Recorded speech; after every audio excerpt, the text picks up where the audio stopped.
Colleagues, earlier this month, Jews across Michigan and across the globe celebrated Pesach, Passover, to tell the story of the exodus of the Jewish people from bondage in Egypt. We remind each other every year. Members, please keep the decorum of the House. We have a member addressing us. The chair recognizes Representative Moss. On Passover, Jews remind each other every year at the Passover table, in one of the holiest of holy days, that we were once strangers enslaved in a strange land. The Jewish people have a 3,000-year history, a history in which time and time again we sought refuge from oppression. Yom HaShoah, Holocaust Remembrance Day, is a modern-day holy day. It's the story of oppression, not just one of an ancient time. We were joined here earlier today at our ceremony in the Capitol Rotunda by survivors of the Holocaust. These are direct, living eyewitnesses to the worst horror in human history. And we weren't just there to pay our collective respects to the 6 million among us who were slaughtered. Instead, we were called, and we are called on this day, to remember them individually, one by one, by one by one. They were fathers and mothers, brothers and sisters, grandparents, bakers, doctors, painters, artists, neighbors in entire neighborhoods, residents of entire cities who perished, members of my family, members of Jewish families across Michigan, members of our shared heritage. My generation will carry that burden to tell their stories so that we'll never forget them, and to ensure that government actions that sanction genocide are never tolerated. The Jewish Legislative Caucus offers this resolution today to declare the week of April 23, 2017 as Holocaust Remembrance Week in the state of Michigan. Thank you, Representative. The chair recognizes Representative Schor. Thank you, Mr. Speaker. Colleagues, I'm going to talk a little more personally. One of my earlier recollections from when I was young was being in Hebrew school and learning and reading and listening to the story of Anne Frank. And for many of us in the Jewish faith, that's taught pretty early, and it's pretty powerful. It's a story where early on you learn about good and evil, and it's not a Harry Potter story. It's real, and it makes a mark, and you have many questions. And now, with a 10-year-old and 12-year-old, I'm relaying that to my children, to understand the heritage, to understand what happened all those years ago before I was born. And that is powerful for me as a dad. We must pass this on, father to son, mother to daughter, throughout the years. Doesn't matter how religious you are. You can be Orthodox, you can be Reformed, you can not follow, but we still remember. And that's important. For me personally, my grandparents were here in the United States when this happened. They were originally from Poland and Romania, but they were here. My grandfather was in the army, and he was a liberator.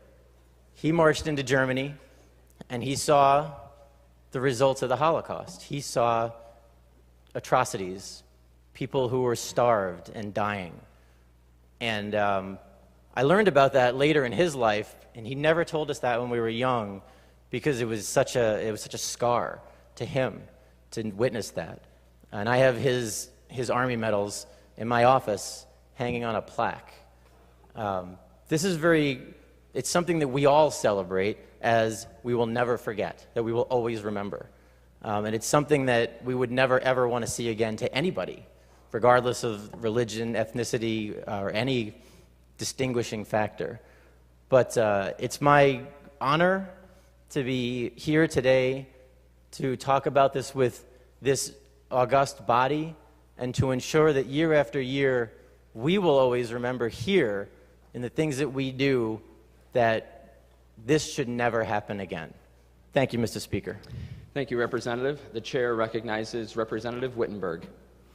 Thank you, Mr. Speaker. The Holocaust was the state-sponsored, systematic persecution and annihilation of European Jews by Nazi Germany and its collaborators.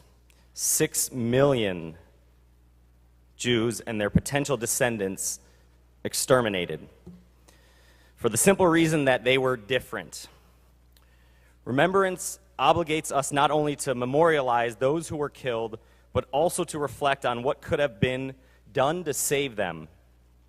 Many survivors tell us that as millions of women, men, children face their horrific deaths, their last words were, "Remember us, tell our story." And that's why usually twice a month I get together with a friend of mine. His name is Alfred, and he is a Holocaust survivor. He, along with his parents and his sister, made it to Shanghai, and they lived there for about 7 or 8 years, ultimately made it here to Michigan.